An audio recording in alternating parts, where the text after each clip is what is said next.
नमस्कार दोस्तों, welcome to high classes. दोस्तों आज हम देखने वाले हैं क्लास 10 केमिस्ट्री चैप्टर 1 रासायनिक अभिक्रियाएं एवं समीकरण। बोर्ड परीक्षा 2024 के लिए मोस्ट इम्पॉर्टेंट है। ठीक है, चलिए हम लोग स्टार्ट करते हैं।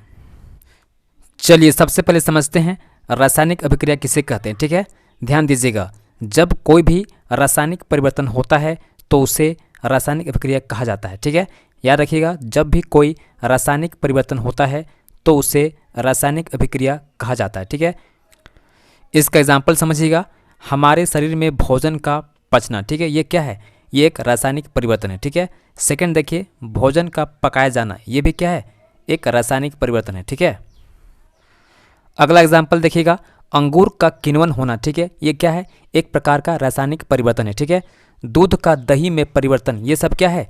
रासायनिक परिवर्तन हो रहा है। ठीक है, इसमें इसको हम लोग वापस दोबारा, ठीक है, उसी फॉर्मेट में नहीं ला सकते हैं। ठीक है, तो दोस्तों याद रखिएगा, जब भी कोई रासायनिक परिवर्तन होगा, ठीक है, तब उसे हम लोग वापस उसके ओरिजिनल फॉर्म में, ठीक है, मूल रूप में वापस नहीं ला सकते। ठीक है, जैसे आप यहाँ देख रहे हो, हमारे शरीर में भोजन का पचना, जब खाना एक बार पच जाता है ना, तो वापस को हम लोग फिर से नहीं ला सकते हैं। ठीक है, ठीक उसी तरह देखिएगा, भोजन एक बार पक गया तो उसको फिर से हम लोग वापस नहीं ला सकते हैं उसके ओरिजिनल फॉर्म में। ठीक है, अंगूर का किण्वन, जब अंगूर सड़ जाता है तो वापस उसको फिर से अंगूर हम लोग नहीं बना सकते। ठीक है, दूध जब दही में बदल जाता है ना, तो फिर हम दही को फिर से वापस दूध में नहीं ला सकते। ठीक है, तो इस प्रकार के जो परिवर्तन हो रहा है तो उसको हम बोलते हैं रासायनिक परिवर्तन। ठीक है, अब आगे समझिएगा, जो कि आपके बोर्ड एग्जाम 2024 के लिए मोस्ट इंपॉर्टेंट। ठीक है, याद रखिएगा, यहाँ पर जो Mg है ये क्या है?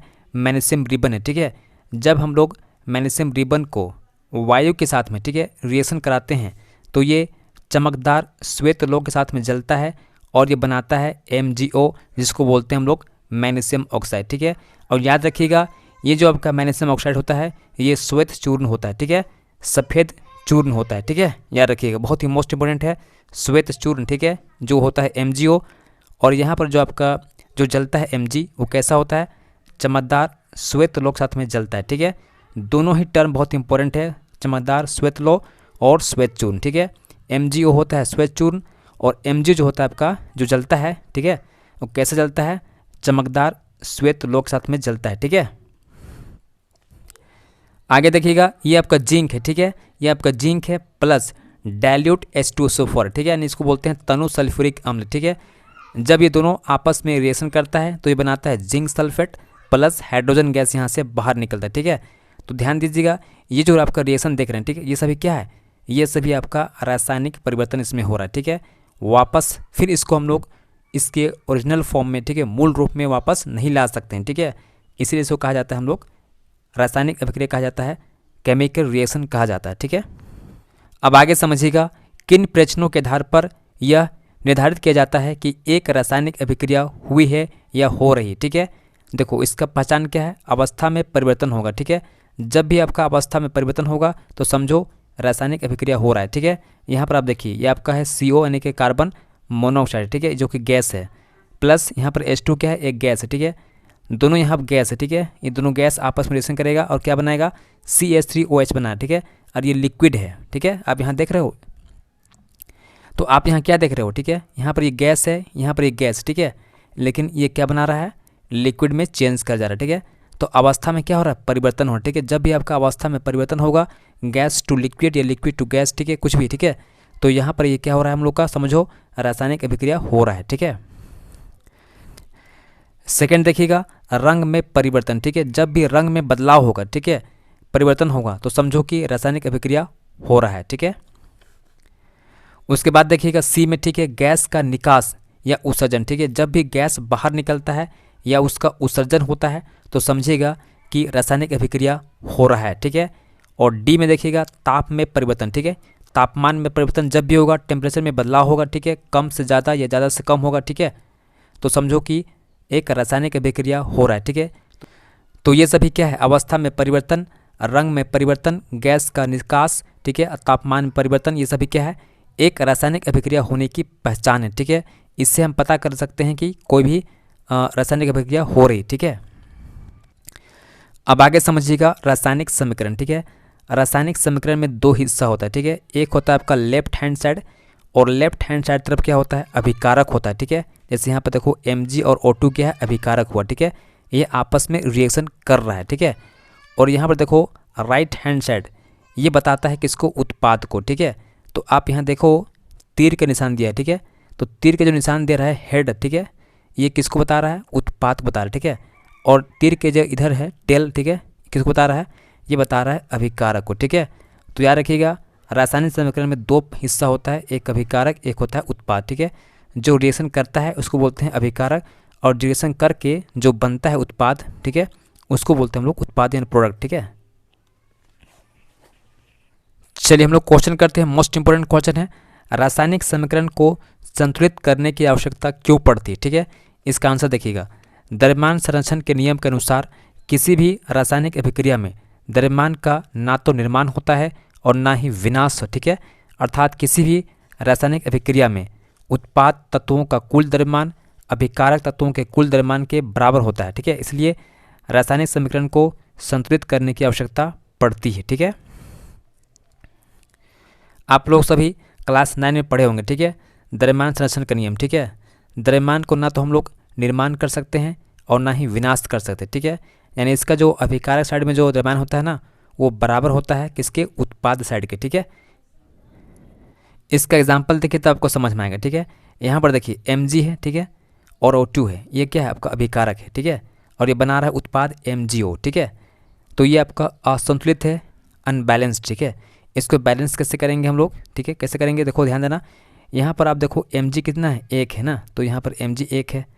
अब यहाँ देखो O2 कितना है, यहाँ 2 है। ठीक है, यहाँ पर O कितना है, सिर्फ सिंगल है, तो इसको 2 करने के लिए यहाँ पर हम 2 लगाएंगे। ठीक है, तो इससे क्या हुआ कि Mg 2 हो गया और O भी 2 हो गया। ठीक है, अब यहाँ देखो Mg सिर्फ 1 था, तो इसको 2 करने के लिए क्या करेंगे, यहाँ पर 2 लगा देंगे। ठीक है, तो ये क्या हो गया हम लोग का, संतुलित हो गया है ना।